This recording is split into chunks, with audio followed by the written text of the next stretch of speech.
Waheshimiwa viongozi wetu wa dini na madhehebu mbalimbali, tunafahamu wote, nyie mnafahamu na sisi tunafahamu kwamba viongozi wa dini ni kiungo muhimu sana katika jamii. Niwaombe sana kila mmoja kama daraja kati ya watu mmoja mmoja, kati ya watu na serikali, kati ya watu na viongozi, kwa sababu mnaaminika, mnathaminika, na tunawaamini kwamba kupitia kwenu, kwa maana maelekezo yenu na elimu yenu na miongozo yenu, tunakutana na Mwenyezi Mungu. Na kwa njia hiyo hiyo ya kuaminika, naomba viongozi wetu wa dini muendelee kuwa mabalozi wazuri wa kuendelea kuhubiri amani kwa wananchi wetu. Nasema hivyo kwa sababu kwa imani ambayo wananchi wanayo katika dini zetu mbalimbali, matamko yenu ya kudumisha na kuhimiza amani yatasikilizwa, yataeleweka na wananchi watayazingatia, na matokeo yake tutaendelea kuwa katika hali ya amani. Niendelee kuwaomba tena kwamba katika mafundisho yenu na maelekezo yenu, naomba kwa pamoja muendelee kutusaidia kuwaasa wazazi na walezi na jamii kwa ujumla kutimiza wajibu wao wa malezi. Katika jambo hili tumeona mmomonyoko wa maadili wa hapa na pale, tumeona matukio ambayo mengine bado tunajiuliza kwamba matukio haya yametokea kweli kwa vijana wa Tanzania au ni vijana ambao wanatoka mahali pengine. Na sisi katika kutafakari kwetu tumeona huenda kuna mahali bado jamii haijatimiza wajibu wake ipasavyo.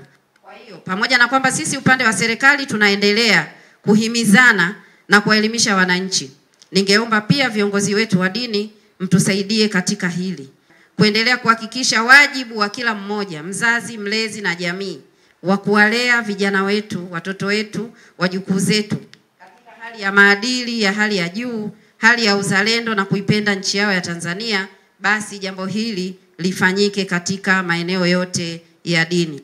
Kwa ambacho naweza nikatoa kama ombi kwa ushirikiano wa pamoja, kama jinsi ambavyo umeuonesha Mheshimiwa Mkuu wa Mkoa pamoja na serikali nzima ya mkoa, kuna haja ya kuteremka mpaka chini. Kwa maana kwamba huyo kijana yuko mtaani lakini tunamfikiaje? Hayuko msikitini, hayuko kanisani. Kwa kuna haja kubwa kwa ushirikiano wa ngazi ya mkoa kushuka mpaka serikali za chini kabisa, kwamba kijana anaishi labda nyumba fulani, anafanya kazi gani, ana shughuli gani, ili angalau hata kama haji msikitini kwa siku hiyo au kanisani kwa siku hiyo, lakini tumtambue.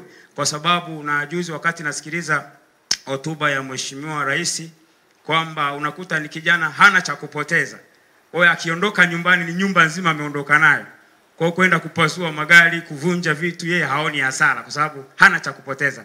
Kwa hiyo ni ombe kwamba tunapoendelea kushirikiana kwa pamoja, kuna haja kubwa ya uongozi ushuke mpaka chini kabisa, ngazi za nyumba moja moja, kwamba hapa anaishi kijana, anafanya kazi gani, kuwatambua pia itasaidia kuepusha wala ambao anaweza kuleta vitendo ambavyo pengine anavuruga Katavi anakimbilia Sumbawanga.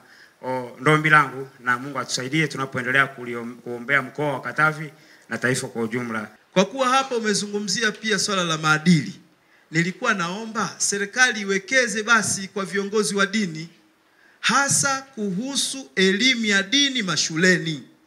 Yaani hawa watoto waanze kupata elimu ya dini mashuleni, iwe sio kama ilivyo khiari sasa hivi, iwe ni elimu ya dini kama ni Islamic knowledge au kama ni Bible knowledge, iwe ni lazima wapate elimu hiyo. Na ili kufanya elimu hiyo ya dini itolewe vizuri, mimi nilikuwa nafikiri kwamba wale walimu wa dini wa madhehebu yote wangeingizwa na wao kwenye ajira, yani waajiriwe kama walimu wengine, ili kule shuleni kuwe na ufundishwaji wa elimu ya dini bila kusuasua, sio kama ilivyo sasa. Hii inaweza ikasaidia kidogo. Tunahitaji nchi irudi pamoja. Tunahitaji kuponya pale palipokuwa pamepata maumivu, ili Tanzania tuishi kama tulivyozoea. Hilo ndilo ambalo nadhani tunahitaji sana kulipigania kwa sasa.